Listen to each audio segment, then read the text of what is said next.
to me, a big part of the value is just people knowing, hey, there's one guy in elected office at least who, if I have a thing I'm thinking about, I can just remember, hey, I should tune in at 7:45 p.m. for Transparency Tuesdays, and I can talk to the Iowa State Auditor and ask him a question about that. And I think that level of accessibility is honestly really important. Have you ever noticed that some of the best ideas come from unexpected places? Your next breakthrough may come from a leader facing similar challenges, but in a completely different sector. Welcome to Chief Influencer. I'm your host, Anthony Schopp. Join us as we explore how today's successful leaders inspire, influence, and connect with others. Chief Influencer is a production of Social Driver and the Communications Board, who have teamed up to spotlight how great leaders and communicators are making their impact in the world. This episode is brought to you by the George Washington University's College of Professional Studies. With in-person and online programs ranging from master's degrees in public relations strategy to certificate programs in digital communications, GW offers more than just the credentials to help working professionals get ahead. It prepares them to be leaders in their field. As a proud GW graduate myself, I can attest that faculty members combine academic rigor with real-world lessons that can't always be found in textbooks. Check out cps.gwu.edu for more information. Today, we are joined by Rob Sand, the 33rd State Auditor of Iowa. He was elected in 2018 after serving 7 years as Iowa's Chief Public Corruption Prosecutor in the Iowa Attorney General's office. There, he led the discovery and prosecution of the largest lottery rigging scheme in American history. It's a captivating story told in his book, The Winning Ticket, which I highly recommend. Rob is committed to transparency and accountability in government. Upon his election, he created a senior leadership team that included a Democrat, Independent, and Republican, with 2 of the 3 individuals having made campaign contributions to his opponent's campaign. His campaign slogan on yard signs and bumper stickers, Rob Sand finds bucks, is a nod to Rob being both a bow hunter and a corruption fighter who works tirelessly to save taxpayer dollars. Rob regularly hosts Transparency Tuesday via Facebook Live to keep his constituents informed about his work and discuss issues related to government accountability. He uses Transparency Tuesday to demystify government and to make it feel accessible to anyone interested. Rob was born and raised in Decorah, Iowa. He found a passion for public service in high school when he worked for 2 years to build a public skate park. He graduated from Brown University, where he was named a Harry S. Truman Scholar, returning to his home state to attend the University of Iowa Law School. Rob and his wife, Christine, live in Des Moines and have 2 sons. Rob, I've known you for a while, and I am so excited to have you with us today. Welcome.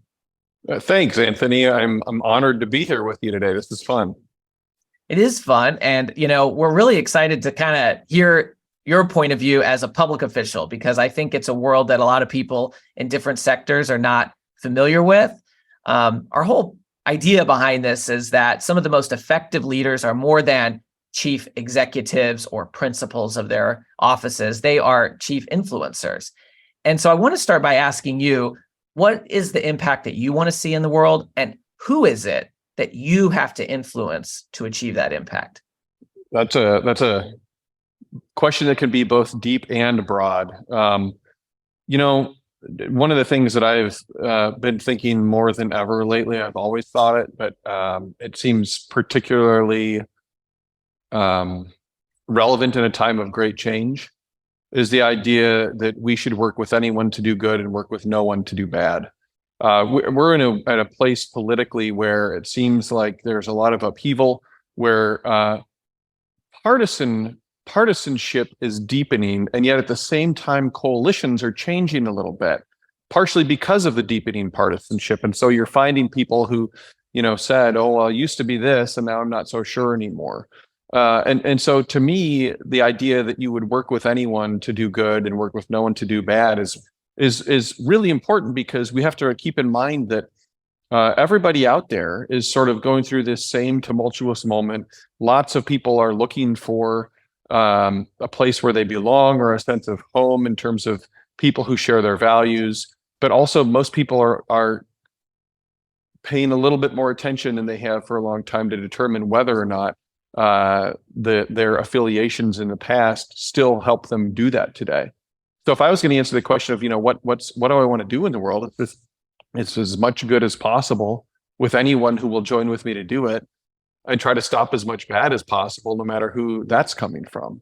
And I think the ability, look, I'm in elected office. I was elected the first time in 2018, just got reelected in 2022. The only Democrat in statewide or federal office currently in Iowa. But who I need to influence to do that, in the shortest answer is anyone I can. This isn't an isolated job. It's not a company that simply can do its work and go forward in the world and trust that its impact is going to be had in its sphere. We have to, in politics, you have to win an election to have impact, to help set policy, to help set direction. And winning an election requires persuading your ordinary everyday citizen. Many of whom, again, I think right now are paying more attention than they have for a long time. And the more people you can persuade who are also in elected office, the better.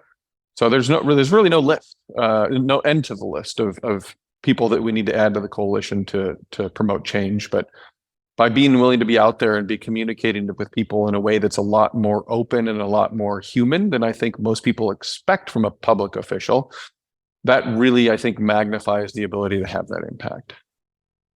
And that openness and that humanity definitely comes through with your style. I mean, you said it, but I want to make sure everybody knows you're the only statewide or federal office holder from the whole state of Iowa who's a Democrat right now. Right. So obviously, you're doing something right. You're going against the tide there in a way, and you're also the only Democrat elected to state auditor in the last 50 years. So, kind of wondering, what's your secret to even let Iowans know what the state auditor does? Because most people probably don't have a clear picture of that. Yeah. And how do you bring that human touch to your interactions with millions of citizens across the state, so that they support you and that you're elected and you're reelected? Yeah, I think it's important for all of us to remember, sometimes people say this in a way that sounds condescending, but it's an important point to make, I think, particularly to people who are well educated about it. We live in a democratic republic, and we send people. The idea behind a democratic republic is that we send people to go figure this stuff out, right? Your average citizen in a democratic republic, they don't have to know. They don't have to personally have a 5-point plan to solve X problem, or have a strong opinion about what we should be doing to solve Y problem. The whole idea here is you find someone who you think is going to make good decisions, and then you pay them a salary and send them to go figure it out, right? So to me, a big part of that is just being willing to explain to people, not in a way that presupposes that they should know the answer, right? Because no matter who it is that's coming to my house, right? If it's the guy who sweeps the chimney, or the guy who handles the AC, or guy who put a radon system in, I don't know how to do what they do. They're good at what they do. I'm glad they're here doing what they do. I love to get explanations from them as to how it works. And I think most people like being let into the process of governance in the same way. And so to me, I think a big piece of the job is going around and, like you said, answering the question, what's the state auditor do? Well, it's a very ordinary question. Anthony, I actually get asked that question more than anything else. People who just say, oh, okay, what are you doing? Because they understand, right? They understand. I vote me as a citizen, I vote in the elections. I try to pay attention to what's going on, so I'm informed to make a good decision when I vote. But the people that I'm sending are the ones that know much more about how this all works. And that's just like every other part of the economy. And so I like to answer those questions and kind of let people into the process of governance with a lot more transparency than I think they're accustomed to. And people appreciate it because, frankly, this is their business, right? It's their business that we are working on and we're doing. So when I travel around the state, my answers to people are typically, look, the easiest way to understand this is in Iowa, we're the taxpayer's watchdog. We sniff around and we bark, right? So we conduct financial audits, we do public corruption investigations, and we also do efficiency promotion. Three things that are very important to making sure that once you've paid your taxes, they are getting used in a way that's conducive and helpful for you. And I answer those questions in person. I go to all 100 county seats in the state of Iowa every year. While there's 99 counties, which most people are familiar with, Lee County actually has 2 county seats. And so I go to both of them. Our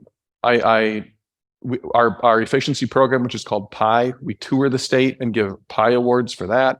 And I'm very active on social media. My accounts, which you can find pretty much on any social media network at Rob Sand IA.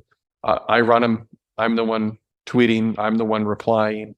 And I try to be just more active and more transparent in terms of what's going on in governance and also just who I am in general. I'd love to dive in more on that in terms of social media. Sure. Because one, we know so many leaders just try to delegate their social media to somebody on their team. And, it doesn't come through in the same level of authenticity. You've gone even beyond, I think, just the fact that you're managing those accounts. You have this Transparency Tuesday thing that you do on Facebook Live, and you use that to connect with your constituents each week. And sometimes they're shorter, sometimes they're longer. You answer people's questions, you tell them what's going on. You have tens of thousands of viewers, sometimes even much more than that, depending on the week. Can you talk about how that came about?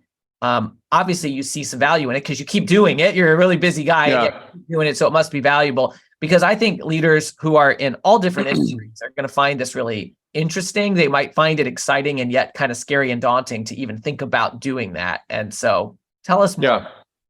Yeah. I mean, I think a lot of people are nervous by the idea of live anything. A lot of people in elected office. To me, if I'm live on something, it's like, well, I am live. Like, we're all live. Like, I'm a human being. I'm comfortable in my own skin. It's okay if I make a mistake. We all make mistakes. So Transparency Tuesdays, if anybody's on Facebook, you can tune in. Again, I'm at Rob Sand IA every Tuesday at 7:45 p.m. or very close to then if I am getting the kids home from basketball game. It's usually right about 7:45 p.m. on the nose. I start a live broadcast. I tell people what I did that week. Usually I highlight the things that are a little bit unusual. And I don't get into granular level details on each thing that I did. It's just a kind of a list of highlights. It could be 3 things that stuck out, or it could be 10 things that stuck out if it was an really interesting week.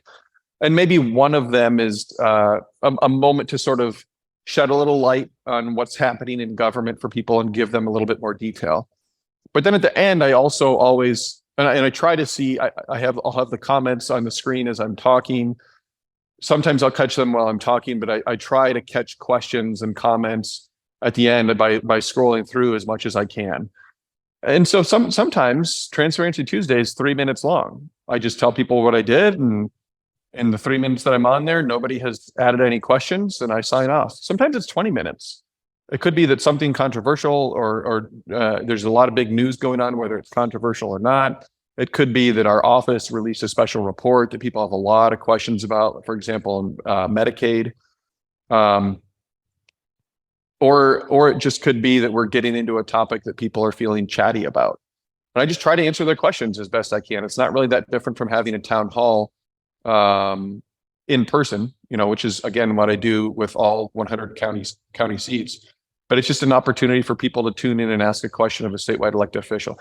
And Anthony, I really like the idea, by the way, because elected officials are so distant. They are so cloistered. And some of that is by design. I think people with a lot of staff and consultants around them try to keep their elected away from people because they don't want a mistake.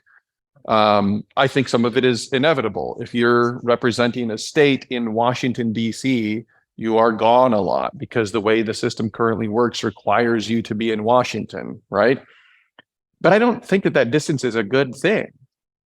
I think it's important for people to have a sense of the ability to reach their government, to reach levers of whatever degree of power, and to actually have an interaction there, to have a check-in point. And so when you ask about, like what the impact is or what the value of it is, to me, a big part of the value is just people knowing, hey, there's one guy in elected office, at least, who anytime I want, I can, if I have a thing I'm thinking about, I can just remember, hey, I should tune in at 7:45 p.m. for Transparency Tuesdays, and I can talk to the Iowa State Auditor and ask him a question about that. And I think that level of accessibility is honestly really important. This is, the 3 million people in the state of Iowa here, 3.1 million. Those are my bosses. Those are people who pay taxes. They run the state, and our work in overseeing how those tax dollars are spent impacts their lives. So for me to be able to check in with them and for them to have a sense of the ability to check in, even if they don't use it a lot, I think that sense of the ability to do it is still important too. Yeah, I mean, it's easy to say as a leader, oh, I have an open door policy, or oh, send this to my team. But the fact that you open that direct line and that it's accessible for folks. And I also wonder, is it important that it's consistent? Because you stressed, 7:45 Tuesday, that consistency, an important element of the communication as well. Yep. And actually I had a string of, it was like this November, December. I don't remember what the time frame was, but remember it was cold. It might've been into January. I think I was sick. I think I was on a plane maybe for one of them, but it was a bunch of Tuesdays where at 7:45, I wasn't available. And I noticed that like numbers dipped after that. So I do think that consistency is important because, if it's not consistent, well, how do they know to tune in when you're available, Right. And I answer people, if people send me messages on Facebook or tweet at me or send me DMs, I try to be helpful in answering those questions there too. It's not like you have to be there when I'm on, but I do think the sense of consistency is important for people because then they know like, oh no, this is a real thing. He does it every week. Yeah. So I'm curious kind of on two sides of the equation here. On one, I'm wondering, do you think that doing this inspires or encourages could be public officials, could be local leaders? I mean, thousands of people are seeing, hey, Rob Sand is doing this.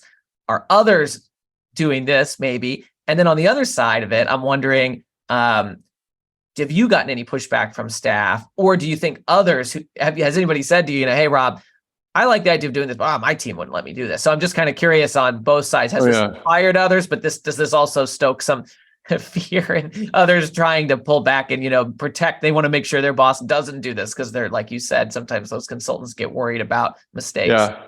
Yeah. And sometimes it's elected officials. I have heard other elected officials say, well, you just, you really need to be distant and above the people.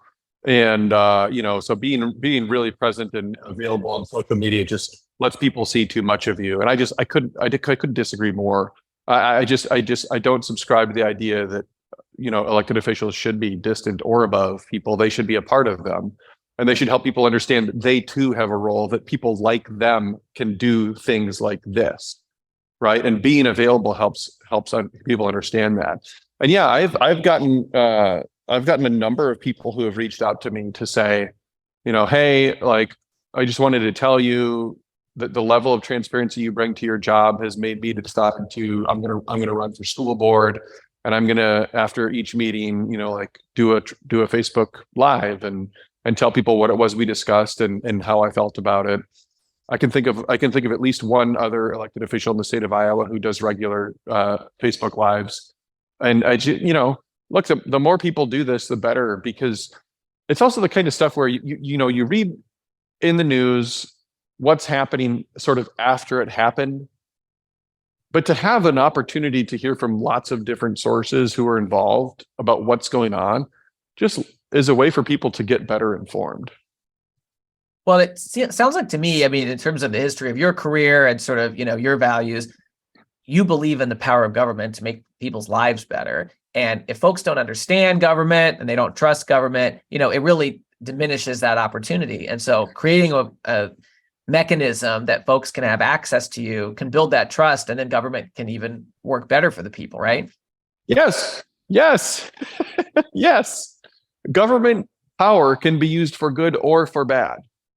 Right. And I get so frustrated with all the conversations that are focused on, well, it needs to move to the left or to the right, or it needs to be bigger, or it needs to be smaller.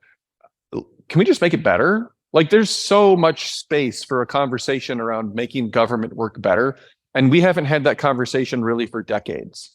And because I've had people approach me too, Anthony, to say, well, it's really weird that you're a Democrat that talks about taxpayers' dollars and focus on efficiency in government. And I'm like, that's strange to me. Democrats should be talking more about this, because if you believe that government has a role in society, then you should want it to do a good job at what it needs to be doing so that people will have a sense of trust, in a sense that it can't do everything, but it can do a decent job at the things that we need it to do, right? I remember a quote from Cory Booker. He said, rugged individualism is an important part of not just the American story, but a lot of what we've done in this country, but it didn't get us to the moon. We have to have efforts where we work together. And this is the method for doing that. I like to talk about it in terms of living out our mission of self-governance. You go back to the Constitution and a bunch of crazy guys, in the 1700s who said, I don't think we need a king or a queen. I actually think we can figure this out on our own. And a lot of people looked at them and said, are you crazy? No way. We need to have someone who has, the divine right to tell us what it is that we should do. And the idea that we could write down in a document what the rules were going to be, that we could separate powers so that they check each other, and that freedom and prosperity and liberty would flourish under a system like that, was revolutionary. But the work of living that out happens today, and it requires that people in government actually help people trust that that system can still work. We have to have people who say, yes, actually, I think if we have a legislative branch here and an executive branch here and a judicial branch here, that they can each do their jobs in a way that furthers our society. And that is the work of, in a way, of state auditors, but it also should be the work of anybody who thinks that we need to have that constitution, and there is a role for government in society. It sounds like you're saying the founders would love knowing that a statewide elected official is connecting directly with constituents using technology they could have never envisioned, because that was the whole point of the Constitution and our form of government. Yeah, I think some of them would like it more kind of a Jeffersonian ideal, of the people. Others were a little bit, they maybe preferred the sort of no, you should be above them attitude. But that's just my perspective is, don't be above, I have this office, it's pretty fancy, but I would still like to go talk to people in every county every year and make sure they can meet me once a week on Facebook Live and ask me whatever they want. And that accessibility, no matter what your office, people don't care what your office looks like if you're willing to engage with them on a real, honest basis. Well, and look, it's always a good reminder that if we had the same proportion of, Americans to members of Congress as the country used to, we'd have 100,000 members of Congress right now, right? So, what? Yeah, so built into our framework was having that accessibility. And of course, the population's a lot bigger now. And so you can't have it in that ratio, but wow, technology to get that. Wow. I actually didn't know that. That is a mind-blowing figure. I think I need to go put that on social media, actually. Yeah. Is it exactly 100,000? I'll go look it up. Check it first, because I'm sure I'm a little off on it, but yes, this is what I just heard. I think that's really interesting, though. And there's different states do it different way. There are hundreds of, New Hampshire's a very small state, but there are hundreds and hundreds of people in their legislative body there. Yeah. Very, very low representational basis. And I think that's good too. It's one of the reasons that I'm a little unusual as a Democrat. And I think that problem solving and power in government should be pushed as low as it can go so that it's more accessible to people. Because if a US senator does something that hurts you, good luck finding them to tell them. Right. But if your city council, if your county supervisor, if your state representative does, much easier to find that person. Yeah. Right. State representative, a little complicated, but again, the lower you go, I think the closer people are to the peoples whose lives they are impacting with their decisions, the better decisions they're going to make. Again, I'm not saying more left or more right or more impactive or more restrictive, just better decisions. Yeah. As I think about sort of I think of this as a breakthrough tactic, right? How you use Facebook Live to go directly to your constituents. And I know leaders who are in different industries are going to hear this and be inspired by it. Because, some of the best new ideas come from unexpected places, from people who are in different industries. And one of the things I'm wondering is, where have you found inspiration or ideas that you've brought to public service that are not because you saw another public servant doing them, but maybe you picked up on something that somebody in another profession has done? Yeah. The first thing that comes to mind is, and it doesn't exactly answer your question because it is still sort of internal to our work, but we part of our PI program, that's our efficiency program, public innovations and efficiencies. We collect good ideas for how to save money from locally elected officials. And to your point, like this is the reason this comes to mind immediately is it goes exactly to your point that good ideas can come from anywhere. We have found city councils and county supervisors who have had brilliant ideas that have saved their counties or their cities big money.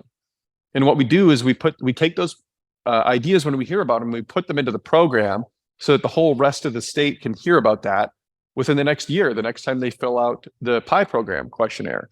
And so we call these PI recipes, right? It's like a recipe for innovation and efficiency.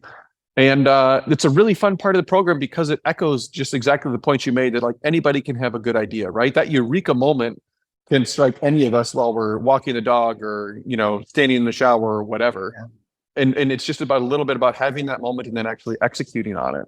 And that to me, I think is a strong indicator too of, or a very consistent with my approach, which is, I don't care whose idea it is. I care that it's a good idea. If there's a very conservative county that found a really good way to save money, like I don't care that I'm elevating someone who is a Republican. They have an idea. Their idea is good. We all should celebrate their good idea. When it comes down to even your personal approach, I mean, I love that where all the ideas can come from anywhere. I guess I'm just wondering, when I think about your style and you're being willing to kind of embrace that overlap between your personal brand and your professional brand, and you're, posting on Facebook about, picking up Legos, and then you're talking about what's going on and as you visit different counties. I'm guessing that you didn't model yourself after most members of the United States Senate, right? That's not their communication style. Yeah. And so as you were advancing in your career and seeing other leaders, I mean, what resonated with you, and it's not just a generational thing, because there are other people who are public servants who are your age who are not doing what you're doing. So I'm just wondering, kind of, what did you see that inspired you and even encouraged you to think that that was okay to do? Because it seems like it's kind of out of the norm, right, Rob? Sure. No, you're right. So I do think that Iowa is a unique place where in politics, the retail sort of accessibility is valued higher than elsewhere. But one of the innovators on that was Chuck Grassley, U.S. Senator from Iowa. He's a Republican. He just got reelected, but he still goes to all 99 counties every single year, and he holds a town hall. There's a lot of elected officials who go to all 99 counties every year, but they don't really tell them they're coming, and they don't necessarily do a town hall. They visit a private business, and then they're in and out. And it's fair to give Grassley credit. It's also fair to say that he doesn't always have the best advance notice system for people who want to get in there. But the fact remains that his transparency, that his accessibility, at least in being there in person in an age before the internet existed, is a part of what made me think like that's a part of the job. You should go out there and, in a sense, be held accountable to your constituents, but in another sense, like, let them in, tell them about that decision, help them understand it. So certainly him, Harry Truman, or Truman Scholar, right? So he was always known as someone who was very accessible to people, very comfortable in his own skin among regular citizens, and that's important to me too. He's the last American president that we had without a college degree. The idea that anybody can do that job, I think, is important. And so I think the idea of being willing to engage with regular people as opposed to thinking that you're above them is important. And Truman's a piece of that for me too. Yeah, I love that. And I guess with Grassley, you're right. I remember he had some funny tweets back in the day. Maybe he still does about shooting a deer and right or something like that. I don't remember exactly what it was, but some viral moments. So that's a good point. Yeah, he's got a Twitter account that is very clearly almost always him. Yeah. Yeah. When you think of different social media, obviously Facebook is something that you use and you're on multiple accounts. I mean, a lot of conversation about TikTok right now. Just kind of curious how you approach different types of social media, especially because some are so much more visual, right? And, Yeah. musical, and they don't lend themselves necessarily to providing the same type of updates. So what kind of goes through your mind as you assess new and emerging platforms? So the price of being the person who handles it and having the posts actually come from me is time. And the way that I have to modify that price to reduce that impact on my own life is that I've started using an intermediary app. I use Buffer. It's really cheap, but I go into Buffer. Buffer is linked to my Instagram, my Facebook, my Twitter, my LinkedIn, and I think that's it. And I technically have a TikTok account, but I haven't posted on it in months because I have it on a burner phone, and I hate carrying more stuff than I have to, and so I never bring it with me. I should be posting on it. That said, a lot of it to me is at this point, I need to put stuff out there in a way that's efficient and effective. And so even if I'm not optimizing for each unique social network, at least I'm putting the content out there. Yeah. And so my posts on Facebook, it helps if you do the colorful background and the bigger text for a post that's 15 words. Well, sometimes my posts are just going to be 15 words. And I realize it doesn't necessarily perform as well. And should I improve on that? Sure. But what I'm trying to do is have a little bit more regularity and a little bit more of a consistent presence as opposed to a rarer, more optimized presence. Maybe that's good. Maybe that's bad. I don't know. If anybody's watching this and, wants to help me for free, they're welcome to do that. Yeah, but that's always the question for me, is just kind of like putting the content out there in a way that protects my time, helps me do all the other parts of my job and be a dad. And at the same time, honestly, like I love being able to post without getting into scrolling. It's anti-social media to a large degree. It's a cesspool. And I think the algorithms that they run have done a poor job of having an impact on society because they do favor things that elicit negative emotions. And so there's all this negativity that's swirling around us and all these incentives to mock people and attack them. And it's really dangerous. It's actually one of the reasons it's interesting.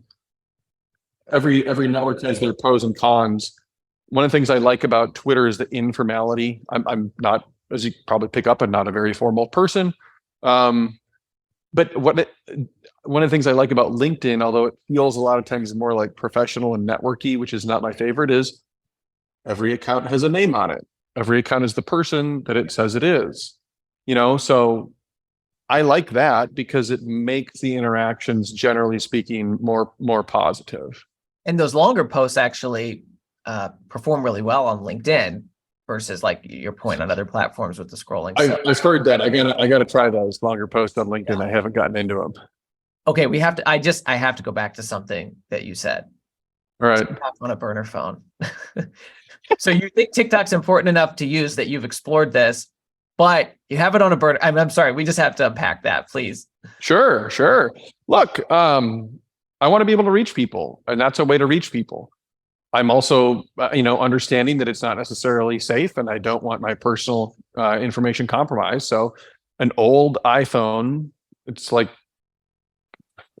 is it an 8? I'm not sure, but I'll shoot video on a newer iPhone, transfer it via like AirDrop or something to TikTok, and then post it using the phone that I use only for TikTok. It's pretty straightforward. And I do think that, look, every social network, not just TikTok, is a risk for your personal information. I understand and appreciate the sort of national security concerns about TikTok specifically. And that's why I have it on a burner phone. But people are going to make those decisions on their own. Their degree of concern about privacy is their own determination. And to me, it's just like, look, well, if I want to be careful about this phone was going to get tossed anyways. I didn't spend any money for it. It was just the old one. And so I'll just use it on there, and that's simple enough. Now, as it turns out, I don't really use TikTok because it's on my burner phone. But, at some point, maybe I'll do that. Or maybe I can get it integrated into Buffer. I'm not sure. Yeah, there's more friction there. But anyway, I think it's fascinating that you're thinking about, you don't want to just say, it'd be easy to say, just too much trouble, not going to do it. But you've actually been experimenting with it because right, young people, that's a place to reach them. That's right. That's right. Yeah.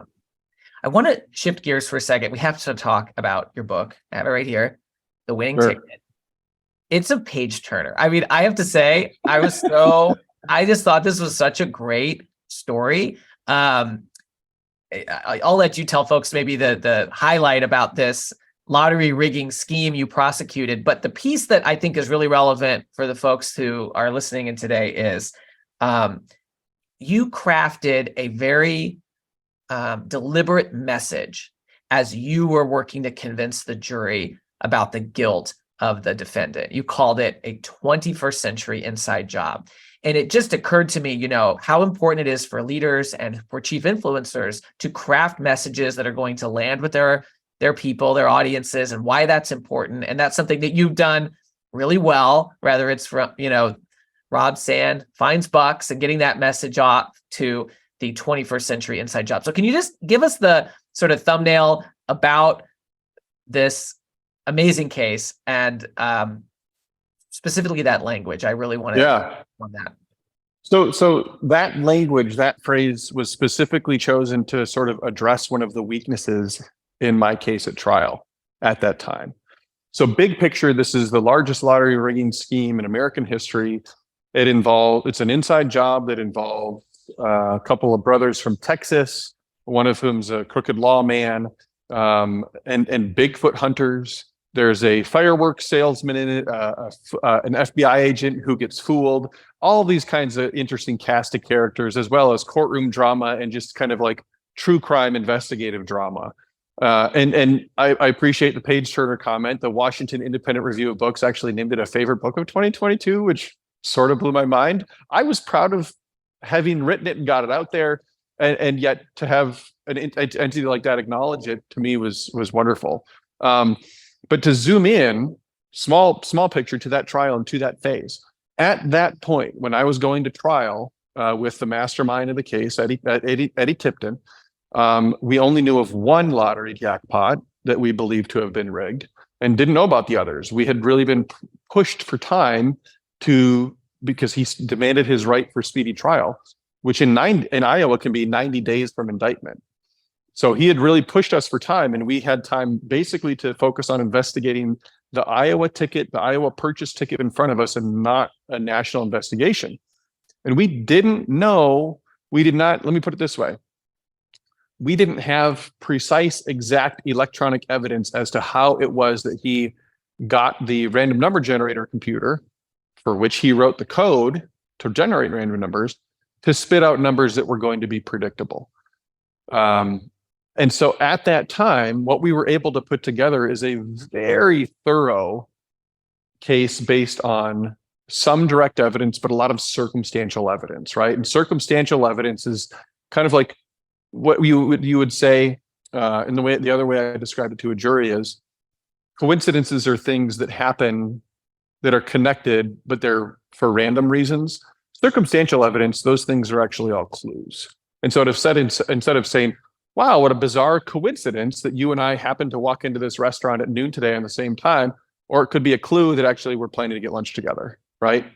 And so if you have enough of these things, at a certain point, people's thinking transforms from these are coincidences into, no, these are clues and they all have one explanation.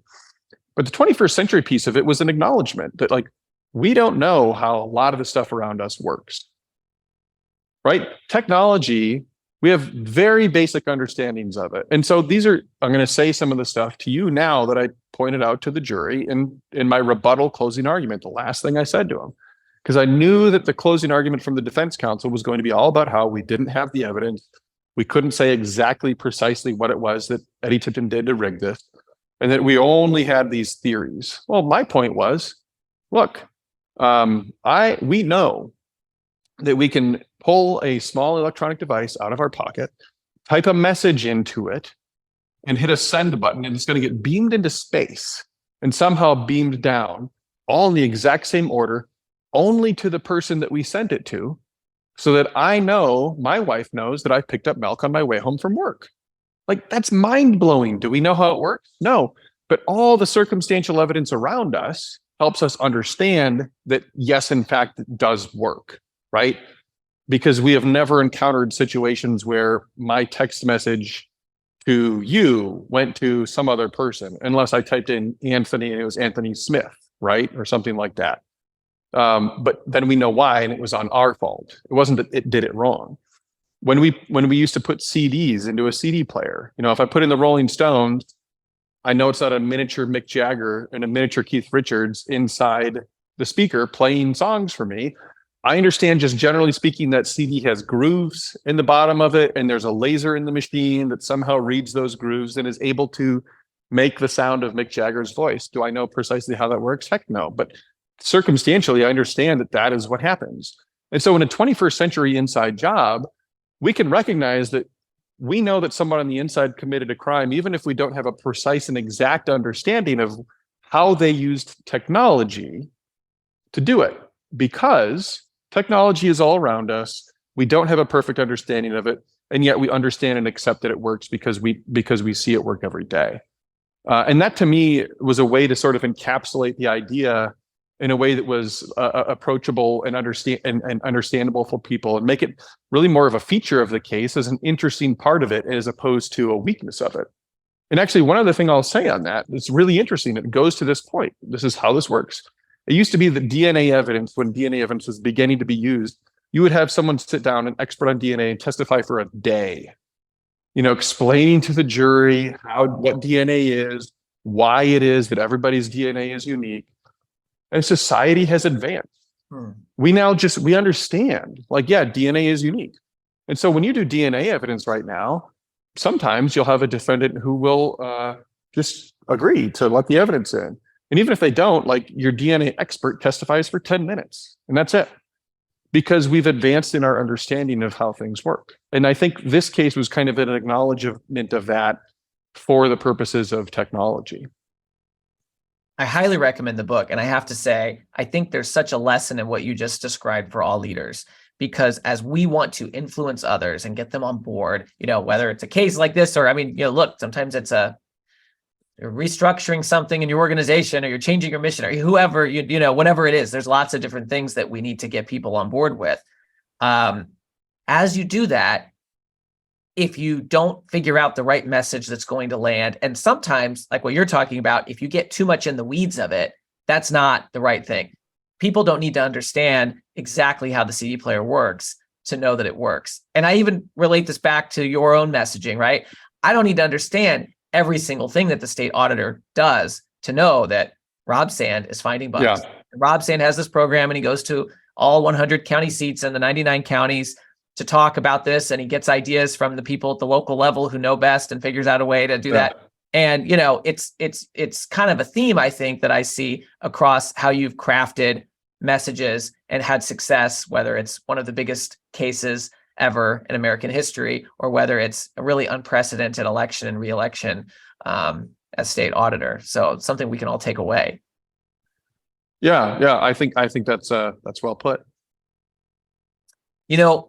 As we kind of wrap up, I just also want to mention on the winning ticket, being a big user of social media and LinkedIn professionally, it really jumped out to me, this detail that one element of your case was that you were able to find that Eddie Tipton was connected on LinkedIn to a person who redeemed a lottery ticket, who was in another state. It didn't seem like they were connected, but you found that connection, and that showed you, wait a minute, this is more than a coincidence.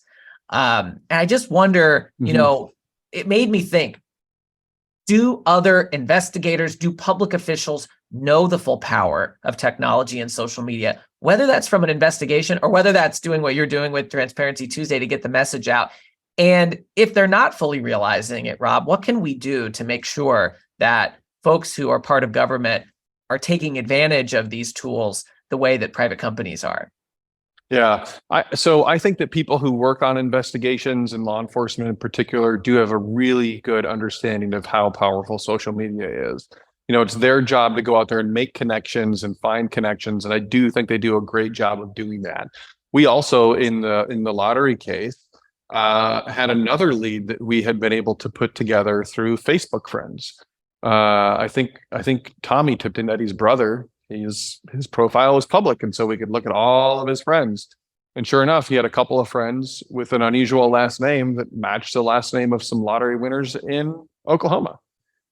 And so that was able to help us get on our way towards unearthing that rigged ticket as well. But I do think most folks in law enforcement are aware of the power. I think that the people in leadership positions and in elected office have a varying awareness of it. And look, sometimes it's a question of different strengths and weaknesses. Some people feel weird in front of a camera. And so even though they're equally likable and equally affable and speak equally, intelligently, their social media presence just isn't quite the same. And so they go put their strengths somewhere else. I guess the bottom line to me is, to circle back, we want to have people who are trying to do good. And there's a lot of different ways to do that. Sometimes it's reaching people through social media. And that's obviously a big part of the series here that you're doing with your podcast. You've got an amazing list of guests that you've got lined up for that. And so I'm happy to be here talking about that. But you know what? If there's someone else who doesn't have a great social media presence, but is in elected office and is doing great work, more power to them. Maybe they aren't the best at being accessible and letting people into the process, but we still want good people doing good things. And so if they're doing good work, then my hat's off to them. Yeah, that's right. And then last, I just want to ask one more quick question before we wrap up today. We had a really a question that came in from one of the communications board's community members. All of us get pushback on ideas at work, right? Whether you're in a company or a public official. In your case, as a public official, this can be very visible to many people. It's on the news or it's shared on social media. And what they wanted to know was, how have you used criticism and pushback to your advantage to pursue your agenda? This might sound kind of weird, but I actually sort of hate politics. I think politics is incredibly stupid and frustrating compared to what it could and should be. And so much of it, one of the things I tell people that I miss about being in court from having been a prosecutor is, in court, if you lie, there's typically consequences for it. In politics, it's almost the opposite. It's like the lie helps the people who are willing to tell it get away with what they want. I actually, almost all of the attacks or the pushback on me have been false, whether it's knowingly false and people are lying or they just don't even understand. Like, I appreciate the opportunity to say, hey, look, politics. Hey, look, transparency, and one of my best performing Facebook videos recently was, I called it show and tell, and I'm going to do a lot more of them. Show and tell on a new statute that passed in Iowa and all the reasons why the words on the page of the statute were very dangerous for taxpayers and were going to lead to a lack of oversight. But I was just pointing them to the words of the actual statute, opposed to like talking points repeated, regurgitated in a newspaper article that's basically just saying he said, she said, which is a lot of what media coverage is these days. And so I love the opportunity for, if I get criticism that isn't fair or isn't accurate, good, fun. It lets me illustrate how my expectations of many people in politics is the same as the public, which is that it's a lot of inaccuracy. And I'm sitting right here in front of them, pointing out those inaccuracies. I love it. What a great answer to end on. Rob, we are so grateful that you took time to be with us today. We learned a lot, and I hope folks will check out the winning ticket. Where can people pay attention to follow you? You said it before, but I want to make sure we say it again if they want to see more from Rob Sand. Yeah, sure. Most social media channels, I'm at Rob Sand IA. Great. Thanks again for being with us today. Thank you for joining us for another episode of Chief Influencer, a production of Social Driver and the Communications Board. If you know a leader who should be featured as a Chief Influencer, please nominate them at chiefinfluencer.org. For show notes and more, visit us at chiefinfluencer.org or follow Chief Influencer on LinkedIn.